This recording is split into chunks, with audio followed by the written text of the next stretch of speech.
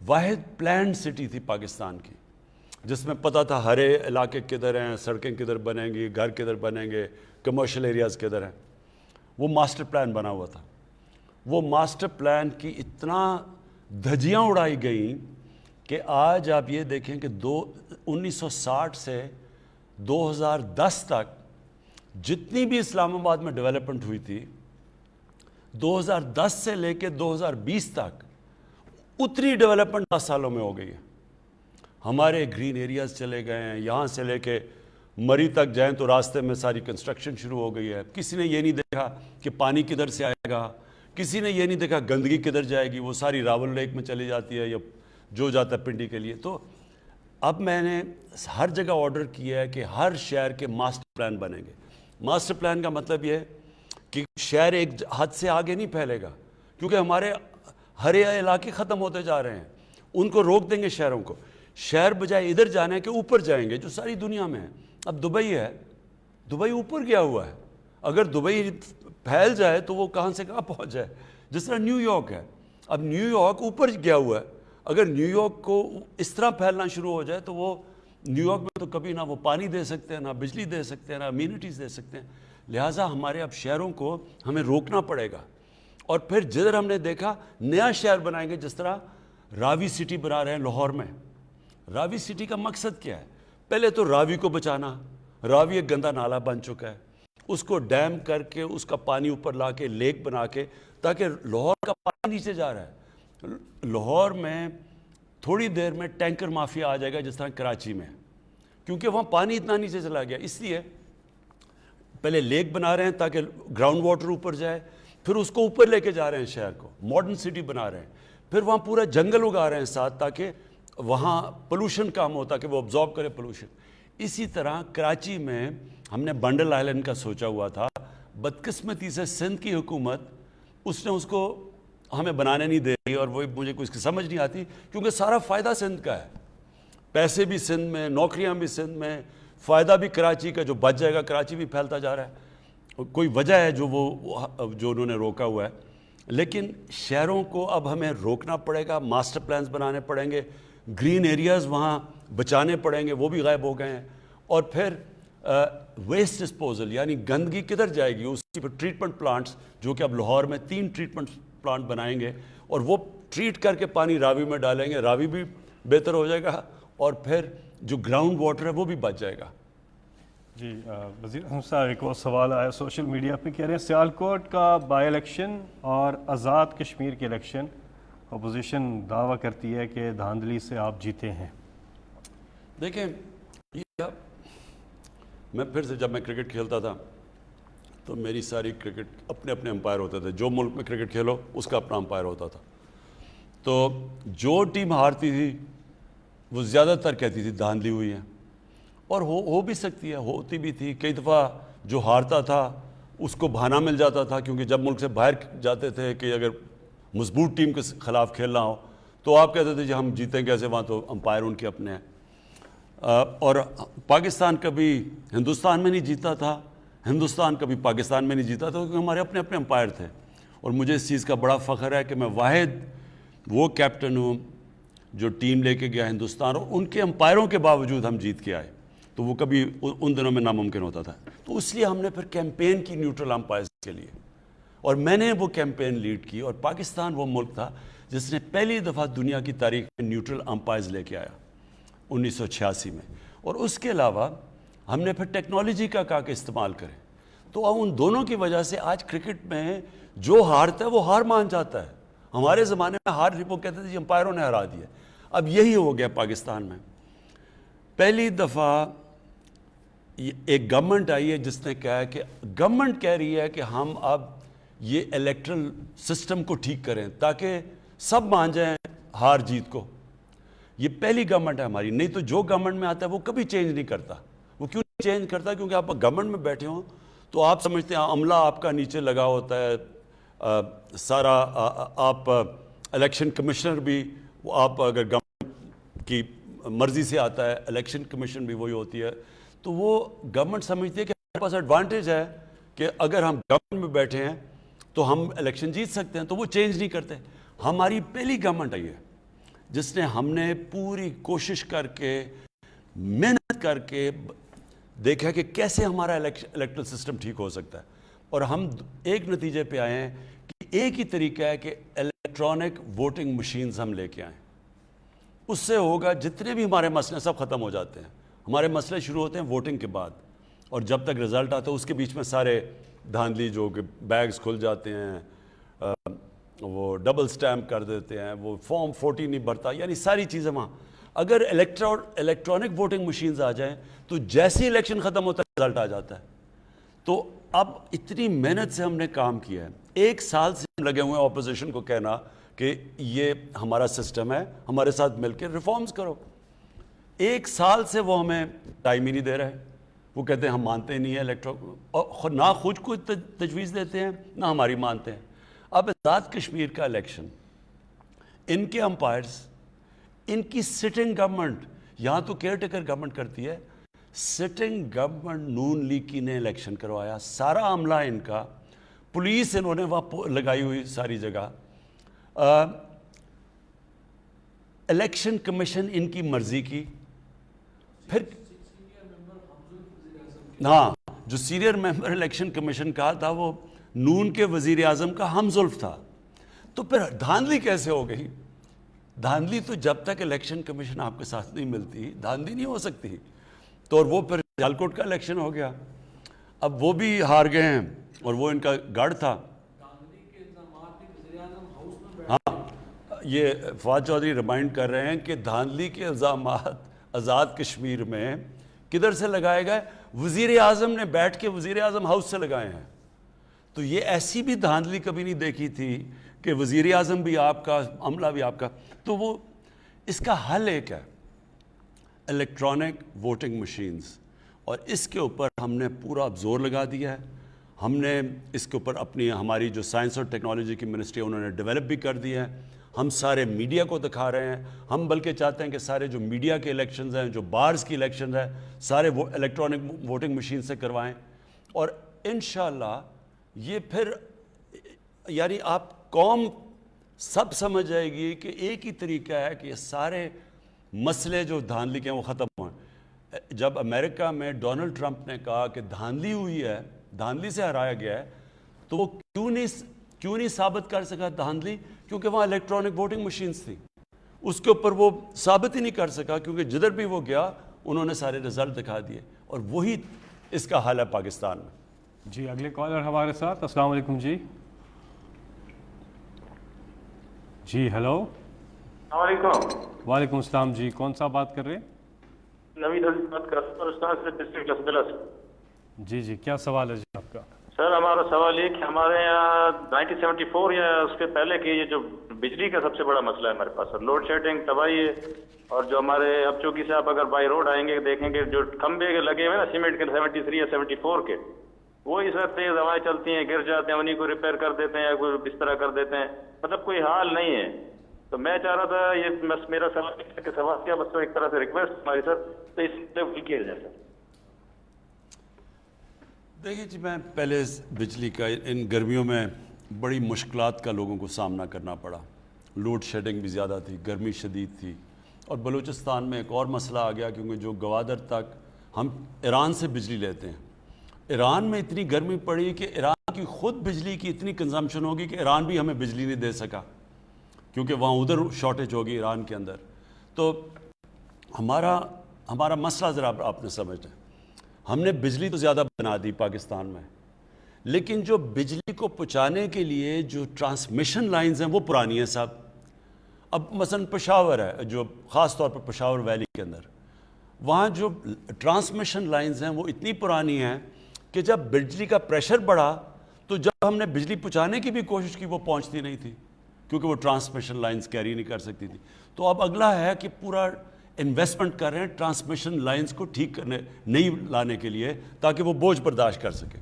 دوسرا ہمیں مسئلہ کیا آیا کہ یہ جو فینومینا ہے جس کو کہتے ہیں گلوبل وارمنگ، ہماری اس سے جو موسم کے اندر جو تبدیلیاں آئی ہیں اس میں ایک کیا ہوا کہ جو برفوں نے پگھلنا تھا جولائی کے شروع میں وہ پگھلی نہیں.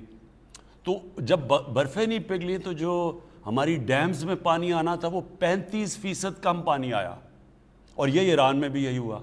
تو جب ڈیمز میں 35% کم پانی آیا تو جو بجلی بنانی تھی ہائیڈرو یعنی پانی سے بجلی بنانی تھی اس میں کمی آ گئی، تو جو ہماری کیپیسٹی بھی تھی اس سے بھی کم بجلی بنی۔ لیکن جو بجلی اس باری جو ڈیمانڈ آئی ہے، پاکستان کی تاریخ کی سب سے زیادہ بجلی کی ڈیمانڈ اس باری آئی ہے، تقریباً 25,000 میگا واٹ بجلی۔ جی یہ ہمارا جو جون اور جولائی کا ہمارا مہینہ ہوتا ہے یہ ہمارا پیک سیزن ہوتا ہے، اور باقی سارے مہینوں میں تو ہماری اوسطاً ڈیمانڈ جو ہے وہ 16,000 میگا واٹ ہوتی ہے، اس میں وہ 22-23 پہ چلی جاتی ہے۔ اس سال وہ ڈیمانڈ ہماری 26,000 تک گئی ہے، اور وہ بجلی ہم نے سپلائی بھی کی، یہاں تک کہ ہماری جو ٹرانسمیشن کیپیسٹی ہے وہ 24,000 ہے، ہم نے 25,000 میگا واٹ بجلی جو ہے وہ سسٹم میں چھوڑی۔ تو ایک طرف تو ڈیمانڈ 20% بڑھی ہوئی تھی، دوسرا ہمارے ڈیمز کم تھے اس مرتبہ، تو ہمیں بجلی کی جو پروڈکشن ڈیم سے آ رہی تھی، اور ڈیمز ہماری 25% بجلی بناتے ہیں، وہ ہمیں کام آئی۔ لیکن ان شاء اللہ تعالیٰ اب یہ پچھلے 2 ہفتے سے تو ہم نے غیر اعلانیہ لوڈ شیڈنگ پورے پاکستان میں بالکل زیرو پہ ہم لے گئے ہیں، اور اگلے سال کے لیے ایک ہم نے مؤثر پلان بنایا ہے کہ اگلی گرمیاں آنے سے پہلے یہ جو ہمارے ٹرانسمیشن کے یعنی بجلی کی ترسیل کے باٹل نیکس ہمیں دیکھنے میں آئے ہیں، ان پہ ہم ان شاء اللہ تعالیٰ قابو پا چکے ہوئیں گے، اور الحمدللہ اب جس طرح ہماری انڈسٹری زیادہ ڈیمانڈ جنریٹ کر رہی ہے تو ہمارے پاس اس کو پیک سیزن میں بھی میٹ کرنے کے لیے ان شاء اللہ تعالیٰ ایک مؤثر نظام ہوئے گا۔ جی یہاں پہ وقت ہوا ایک وقفے کا، اس کے بعد پھر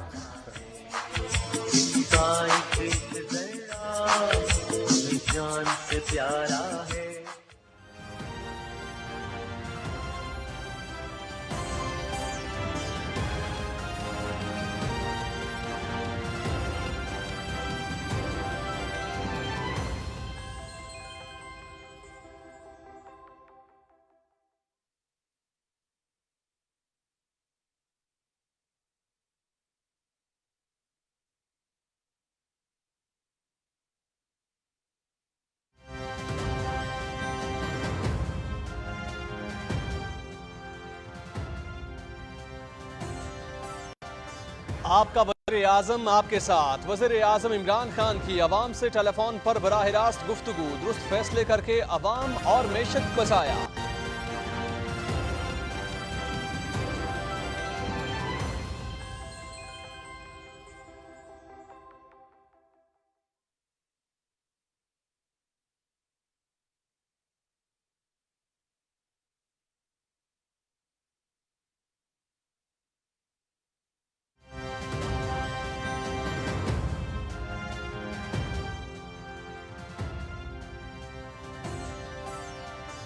آپ کا وزیر اعظم آپ کے ساتھ۔ وزیر اعظم عمران خان کی عوام سے ٹیلی فون پر براہ راست گفتگو، درست فیصلے کر کے عوام اور معیشت کو بچایا۔ ملک کی معیشت مشکل مرحلے سے نکل چکی ہے، بدعنوان حکمران آزاد میڈیا سے ڈرتے ہیں، صحافت کا کردار اور مثبت تنقید ملک کے لیے ایک نعمت ہوتی ہے۔ احساس پروگرام کے تحت قرض دیے جا رہے ہیں، 40% نچلے طبقے کو براہ راست سبسڈی دیں گے وزیر اعظم۔ پاکستان میں کورونا کی چوتھی لہر آئی ہوئی ہے، عوام ماسک پہننے کے ساتھ حفاظتی تدابیر پر عمل کریں۔ پاکستان نے کورونا کے خلاف درست اور بروقت فیصلے کیے۔ پاکستان ان 3 ممالک میں شامل ہے جنہوں نے بہتر حکمت عملی سے کورونا پر قابو پایا۔ ملک میں 3 کروڑ سے زائد افراد کو ویکسین کی خوراکیں لگائی جا چکی ہیں۔ وزیر اعظم عمران خان۔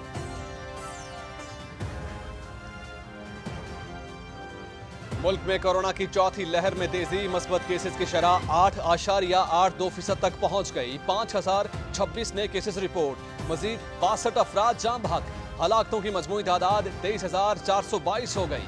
گزشتہ 24 گھنٹے کے دوران 56,965 ٹیسٹ کیے گئے۔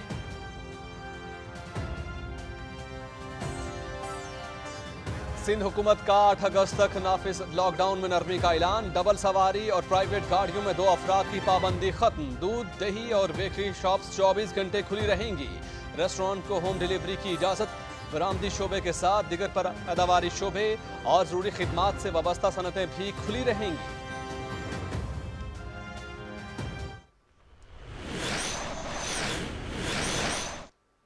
ہیڈ لائنز آپ جان چکے ہیں، کسی بھی خبر کی تفصیل معلوم کرنا چاہیں تو وزٹ کر سکتے ہیں ہماری ویب سائٹ۔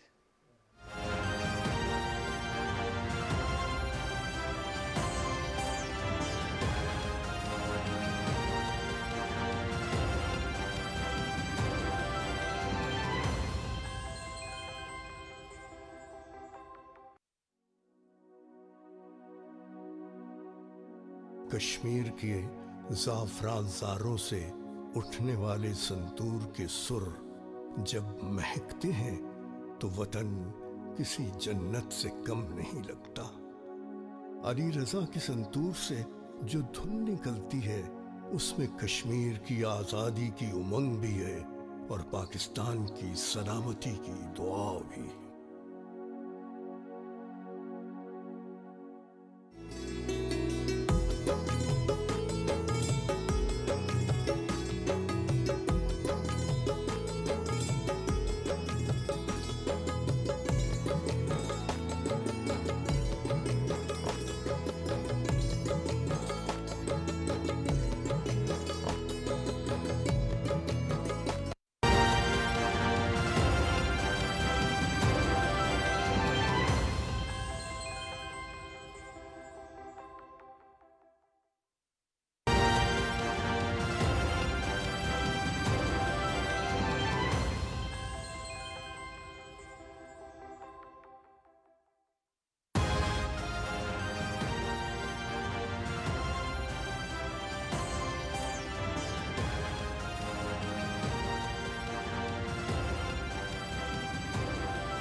افراد کے ہاتھوں میں ہے اقوام کی تقدیر، ہر فرد ہے ملت کے مقدر کا ستارہ۔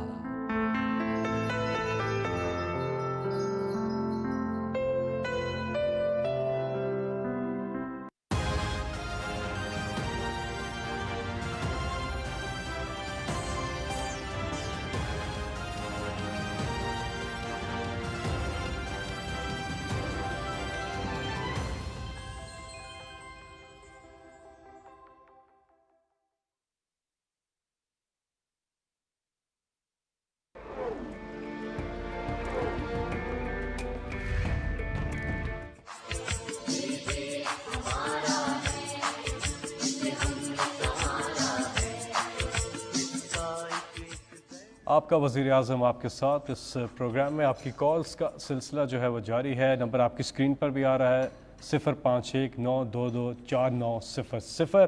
ہمارے ساتھ اگلے کالر۔ السلام علیکم جی۔ وعلیکم السلام جی، کون صاحب بات کر رہے ہیں، کہاں سے؟ عارف محمود بٹ گجرانوالہ سے۔ جی عارف صاحب، کیا سوال ہے جی؟ میرا سوال ہے کہ میں گجرانوالہ میں 32 سال سے کرپشن کے خلاف جہاد کر رہا ہوں۔ خان صاحب کے ساتھ میں 22 سال سے اٹیچ ہوں جی، اور گجرانوالہ کارپوریشن میں 2 سال جب سے یہ دوبارہ کارپوریشن بحال ہوئی تھی 2017 میں، جو میئر شپ آئے تھے انہوں نے جو کرپشن کی ہے، مجھے انہوں نے پہلے اپنی سیٹ سے اتار دیا۔ جب آپ کی دور واپس آیا، وہ چیئرمین واپس گیا تو مجھے لگایا گیا اور وہ کہا گیا کہ آپ نے کرپشن پکڑنی ہے۔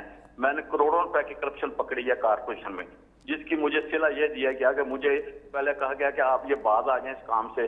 گجرانوالہ میں بہت زیادہ نون لیگ کا گڑھ ہے، لیکن میں اپنے حق اور صداقت کے لیے اس قائم رہا۔ میری جان بھی چلی جائے، میرے بچے بھی قربان ہو جائیں خان صاحب، لیکن میں حق پہ نہیں رک سکتا۔ میں کسی رشوت والے کے ساتھ نہیں چل سکتا۔ وہ میں نے ثابت کی 13 کروڑ کی کرپشن ایک کبھی میں نے پکڑی تھی، انہوں نے فوراً مجھے ڈسمس کر دیا نوکری سے۔ حالانکہ میں نے فورم پہ ہائی کورٹ پہ بھی انہوں نے کہا کہ اس پر کوئی قصور نہیں ہے، لیکن اس کے ہائی کورٹ کے حکم کے باوجود مجھے جو گجرانوالہ کے چیف افسر تک کرپٹ ترین امجد حسین ٹلو، جتنے بلڈنگ میں اپنا بلڈنگ، پیٹرول